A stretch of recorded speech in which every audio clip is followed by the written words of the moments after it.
रांची के इस press call hall में उपस्थित देश के लोकतंत्र के चौथे स्तंभ तमाम मीडिया कर्मीगण, हमारे भाईगण, हमारी बहनीगण, आप सबों का अभिनंदन, स्वागत है। और आज के कॉन्फ्रेंस के माध्यम से, चूँकि कल से हमारा विधानसभा का सत्र आगाज होने वाला है, हमारे देश का लोकसभा का संसद का सत्र आगाज हो चुका है, तो ये हम लोग संदेश सबसे पहले देना चाहेंगे कि जैसा कि आज चूंकि ये शायद हमें लगता है कि अंतिम महत्वपूर्ण सत्र होगा, क्योंकि इसके बाद चुनावी रंग में हमारा राज्य रंग जाएगा। तो इस राज्य की जिन उम्मीदों के साथ ये सरकार चुनने का काम की थी, जो उम्मीदें इन्होंने जगाकर हमारे वोटों को लेने का काम किया था, और हम लोगों ने एक बड़ी आशा और उम्मीद के साथ वर्तमान की सरकार को चुनने का काम किया था, क्योंकि उनके पास ये अंतिम अवसर है।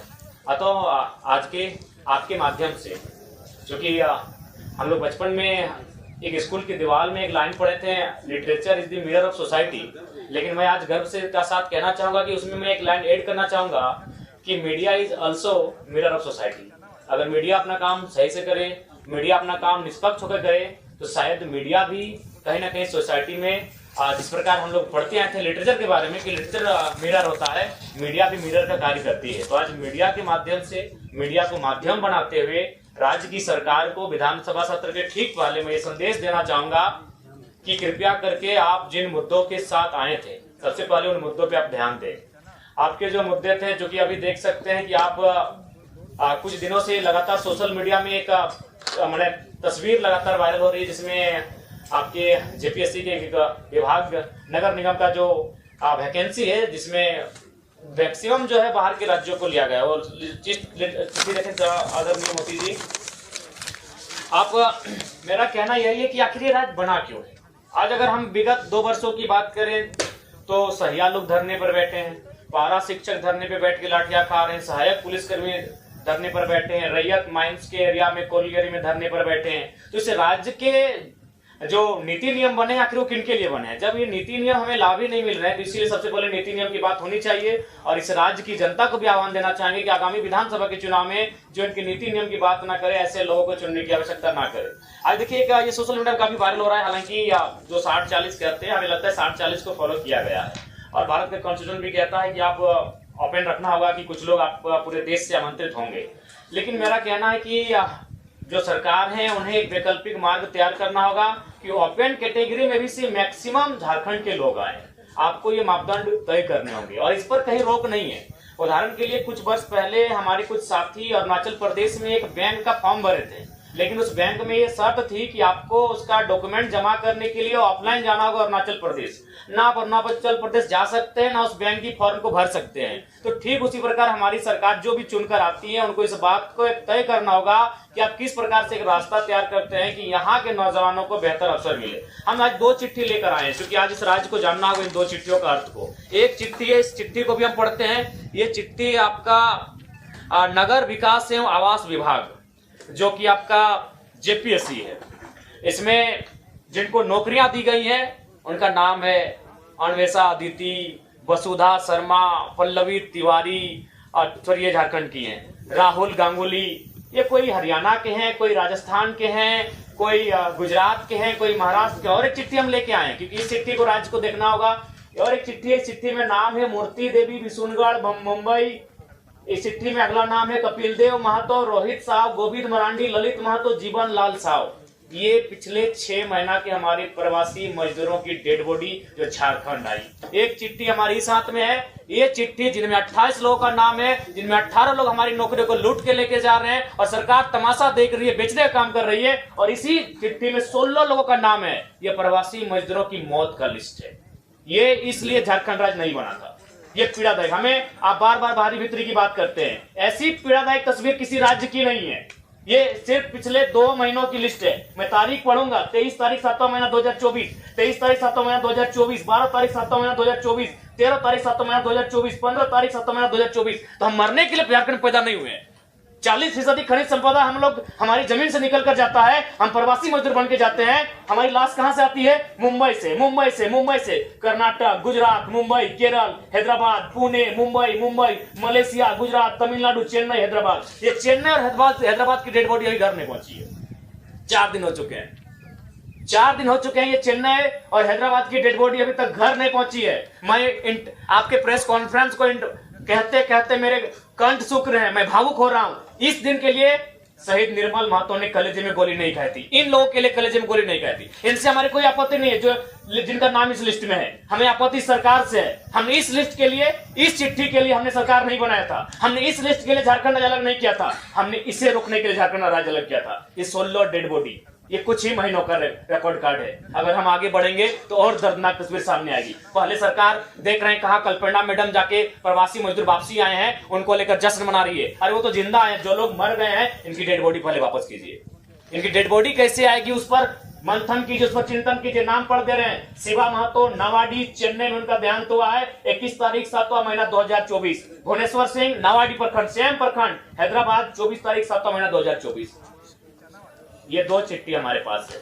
अब ये 2 चिट्ठी देखकर राजवासी तय करेंगे कि कब तक आखिर हमारे भोले वाले राजवासी इनके झांसों में ठगे जाएंगे। एक चिट्ठी जिनमें 28 नौकरियों का जिक्र है, ठीक है, 60-40 अनुपालन हुआ है, ठीक है, ये बी ग्रेड की नौकरियां हैं, लेकिन आप जो अपेन टू ऑल है उसमें आपको कुछ रास्ते तैयार करने होंगे। जैसे गुजरात और उड़ीसा में हमारे कई साथी जब इंटरव्यू के लिए गए, उनको गुजराती और उड़िया भाषा में इंटरव्यू का पेपर दिया गया, उस भाषा में उनको इंटरव्यू का लेटर दिया गया। तो ये राज्य सरकार को सोचना होगा कि आप इस चिट्ठी को कैसे इस चिट्ठी को और इस चिट्ठी को कैसे आप सुधार करते हैं। ये नहीं होगा। इस चिट्ठी के लिए, इस पेपर के लिए हमने झारखंड राज्य अलग नहीं किया था। हमने इस पेपर को समाधान करने के लिए झारखंड राज्य अलग किया था कि 40% खनिज संपदा देने वाला राज्य आज 2 महीनों में 16 प्रवासी मजदूर, उनका मृतक शरीर इस वतन में, इस प्रांत में वापस आता है। यह दुर्भाग्य का विषय है। तो इसलिए आज के हमारे प्रेस कॉन्फ्रेंस का उद्देश्य स्पष्ट है कि जो विधानसभा का सत्र जाएगा, 81 के 81 विधायकों को यही संदेश होगा कि आप कैसे यहाँ के नियोजन में,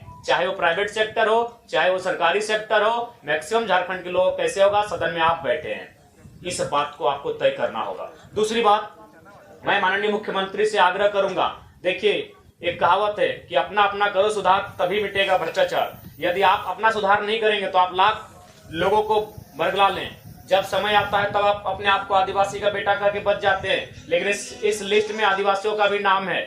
इसलिए सबसे पहले मैं आपको एक छोटी सी घटना कहानी आप पढ़े होंगे।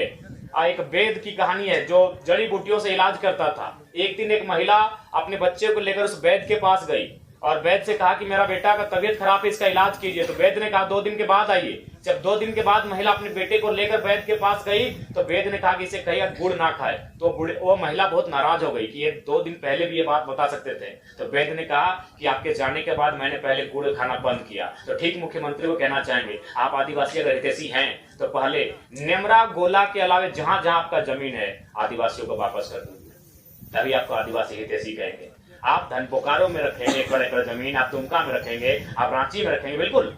अगर आप सच में आदिवासी हितैषी हैं तो पेपर के पन्नों में नहीं और आपके भाषणों में नहीं, आप आज से ये मुहिम शुरू कीजिए। क्योंकि अगर नेता बदलाव नहीं करेंगे, अगर नेता नहीं बदलेंगे तो ये राज्य नहीं बदलेगा। तो इसलिए उनसे हम पहले आह्वान करते हैं। और बाकी तो हम लोग विधानसभा के लिए तैयारी कर चुके हैं। विधानसभा में हमारी पुरजोर उपस्थिति होगी और उम्मीद करते हैं कि इस बार का विधानसभा का चुनाव उस उद्देश्य के साथ लड़ा जाएगा जिस उद्देश्य के साथ इस झारखंड राज्य को अलग किया गया था। और उसके लिए तमाम राज्य से हमें अच्छा समर्थन मिल रहा है, पूर्ण समर्थन प्राप्त हो रहा है। तमाम वर्ग के लोग जुड़ रहे हैं। अब एकेडमिक बौद्धिक लोग भी हमारे साथ जुड़ने लगे हैं और हम उम्मीद करेंगे कि इस राज्य की बेहतरी के लिए एक बेहतर कार्य करके जाए।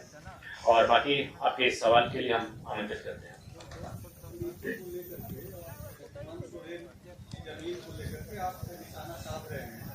आपके पास क्या कोई आंकड़ा है जहां पे हेमंत सोरेन ने गलत तरीके से नेमरा के अलावे जमीन? जी, ये एक सम्मानित प्रभात खबर में छपा था। हम लोग आखिर किसी सोर्स से ही बात कर रहे हैं। अगर हम गलत हैं तो फिर उस अखबार पे आपको फटकार लगानी होगी। ये बोकारो का मामला है। जी, हमारे पास तमाम सबूत है। उसके लिए आप हमारे साथ चलिए, एस्टिंग ऑपरेशन के साथ आपके साथ हम लोग खड़े रहेंगे। नियोजन नीति को लेकर के एक बातचीत सदन में हेमंत सोरेन ने कही थी, भले ही 60-40 का ये चल रहा है, लेकिन प्रयास रहेगा कि 80% जो लोग हैं वो झारखंडी लोगों। तो कैसे करेंगे आप? वही मैं आपसे जी, उसके लिए हम लोग सुझाव देना चाहेंगे कि जिस प्रकार से BC1 BC2 का आपने कैटेगराइज किया है, सेंट्रल लिस्ट में OBC है और जब वो राज्य में आता है तो BC1 BC2 बन जाता है। तो एक सुझाव हमारा रहेगा कि आप जनरल 1 और जनरल 2 में परिभाषित करें। आप 60-40 के बाद जो 20 आएगा उसको जनरल 1 में रखें और बाकी जो अगला 20 आएगा उसको जनरल 2 में रखें। जनरल 1 में ये शर्त रखें कि इसमें जो भी भरेंगे वो झारखंड के ही भरेंगे और उनका आधार होगा कि खतियान के आधार पर आपकी जो आवासीय प्रमाण पत्र निर्गत होंगे, आपके जाति प्रमाण पत्र निर्गत होंगे, झारखंड से निर्गत होंगे। और उसके बाद जो आप जनरल 2 रखेंगे जिसमें बाकी 20 बचेगा उसमें आप पूरे हिंदुस्तान को आमंत्रित कीजिए। बात ये बताइए कि आप अब आंदोलनकारी तो है नहीं, नेता हैं, चुनाव लड़ने जा रहे हैं, जी। ये जो कुछ नाम जो सार्वजनिक कर रहे हैं जिनको नौकरी मिली है जो बाहर के हैं, सुरक्षा का मसला आता है क्योंकि स्थानीयता यहाँ का बहुत बड़ा मुद्दा है, गंभीर मुद्दा है, सेंसिटिव इशू है। जी, झारखंड के लोग बहुत सरल होते हैं। मैं उदाहरण दे रहा था, मैंने कहा कि उनसे हमारी कोई बैर नहीं है, हमें उस सिस्टम से आपत्ति है कि आप हमारी बॉडियां प्रदेशों से वापस आएंगी और हमारे हिस्से की नौकरियों का किसी और को बांटेंगे, इससे लेकर हमें आपत्ति है। जयराम जी, आपके केंद्रीय पदाधिकारी 5-5 लाख रुपए लेकर टिकट पार्टी का काम करें, क्या कहेंगे? देखिए, अगर आप प्रमाण देंगे तो अगले ही दिन उनको सस्पेंड कर देंगे। जी, मैंने आपसे सवाल किया है, आप जी। देखिए, इसके लिए हम लोग भी सुने हैं, ये चर्चाएं हम तक आई हैं और ऐसी चीजों से आप इनकार भी नहीं कर सकते हैं, इनमें सत्यता है। हम लोग भी इस पर लगातार इंटरनली जांच कर रहे हैं। अगर ऐसे लोग सामने आएंगे और अगर प्रमाण हो जाएगा तो उनको हम लोग अपने संगठन से बाहर करेंगे।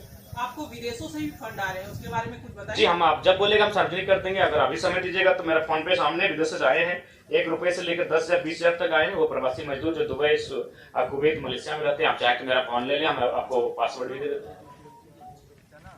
मेरा आखिरी सवाल है, कितनी सीटों पे आप चुनाव लड़ेंगे इस विधानसभा में?